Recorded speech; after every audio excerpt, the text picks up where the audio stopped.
Party ఫిరాయించిన Kadiyam శ్రీహరికి కోర్టులో గుణపాఠం తప్పదన్నారు BRS MLA KP Vivekananda.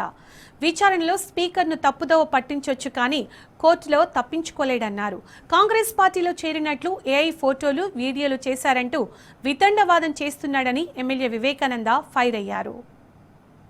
BRS party పైన గెలిచి కాంగ్రెస్ పార్టీకి ఫిరాయించినటువంటి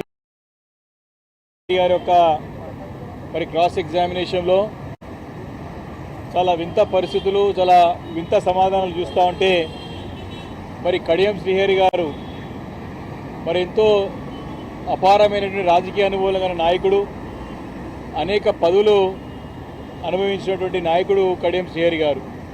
మరి వారి యొక్క మాటలకి బయట యొక్క తన చేతులకు పొంతనే లేకుండా, వారి మాటల్లో మరి స్పష్టత లేకుండా, అవగాహన లేకుండా అయోమయంలో మరి సమాధానం చెప్తా ఉన్నాడు. పార్టీ ఫిరాయించి బుకాయింపులు చేస్తూ ఉన్నాడు, లోపల బయటనేమో తొడగొడతా ఉన్నాడు, లోపలనేమో పిల్లిలాగా మారిపోయినాడు. అడ్వకేట్ అడిగే సమాధానానికి మరి చాలా మటుకు నాకు గుర్తు లేదు, మరి వయసు పైరబడ్డది కాబట్టి మతిమరుపేమో ఎక్కువైపోయిందేమో అని చెప్పి మరి అర్థమవుతా ఉన్నది. మరి చాలా స్పష్టంగా మీ పైన 2 సంవత్సరాల నుంచి కూడా మరి పార్టీ ఫిరాయించరని చెప్పేసి పేపర్లలో, అనేక ప్రముఖ ఛానళ్లలో, సోషల్ మీడియాలో ప్రసారం అవుతా ఉన్నదని చెప్తే మరి వారికి ఏమని సమాధానం చెప్తా ఉన్నాడంటే అవన్నీ వాస్తవాలు కాదు కాబట్టి నేను వాటిపైన స్పందించలేనని చెప్తా ఉన్నాడు. మరి మీ పైన పార్టీ ఫిరాయించరు కాబట్టి అనర్హత పిటిషన్ పడ్డది మీ పైన. దానిపైన మీ సమాధానం ఏంటంటే వారు బీఆర్ఎస్ పార్టీ వాళ్ళు నేను పార్టీ మారినా అని చెప్పి అపోహలో ఉన్నారు కాబట్టి కేసు వేసారని చెప్పి సమాధానం చెప్తా ఉన్నారు కడియం శ్రీహరి గారు. అంటే కడియం శ్రీహరి యొక్క నిజ స్వరూపం ఈరోజు బయటపడ్డది.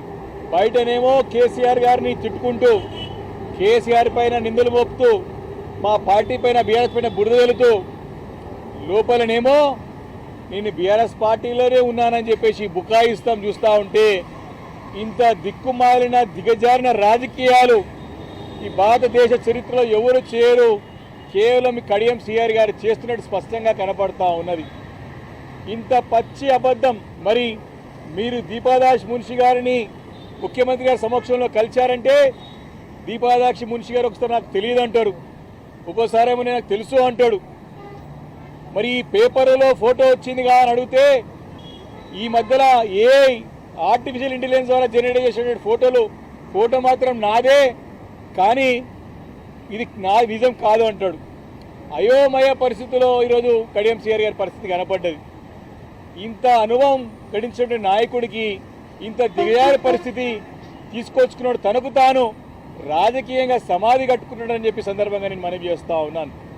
మరి పదే మరి అనేక కోర్టుల్లో కేసులు పడ్డాయంటే మా పార్టీ అధ్యక్షులు కానీ కార్యనిర్వాహక అధ్యక్షులు కానీ కేసు వేయలే కదా అని ఎందుకు స్పందించాలన్నప్పుడు సుప్రీంకోర్టు పార్టీ కార్యనిర్వాహక అధ్యక్షులు కేటీఆర్ గారు ఈ యొక్క డిస్క్వాలిఫికేషన్ పిటిషన్ స్పీకర్ దగ్గర పెండింగ్ ఉన్నది, త్వరగా చేయాలని చెప్పి చేసినటువంటి యొక్క అభ్యర్థనని తెలుసా అంటే తెలుసు అని చెప్పి సమానం చెప్పినాడు.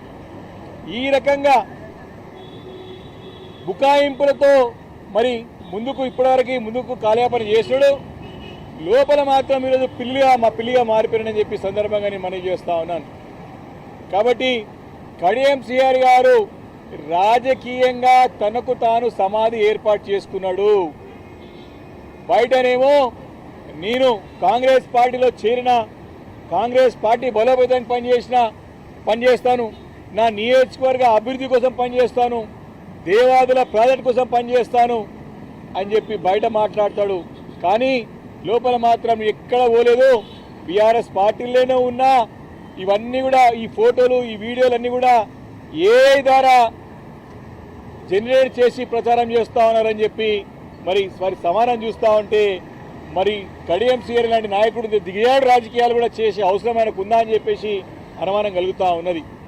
కాబట్టి వారు ఏదో ఇక్కడ స్పీకర్ దగ్గర మేనేజ్ చేసుకొని పక్కదో పట్టించుకోవచ్చేమో కానీ న్యాయస్థానంలో మాత్రం తప్పకుండా వీరు అనర్హులుగా ప్రకటించబడడానికి అన్ని సాక్ష్యాధారాలు మా దగ్గర ఉన్నాయి. స్పీకర్ గారి కార్యాలయం సమర్పించడం, భవిష్యత్తులో కోర్టులో కూడా సమర్పిస్తామని చెప్పి సందర్భంగా నేను మనవి చేసుకుంటూ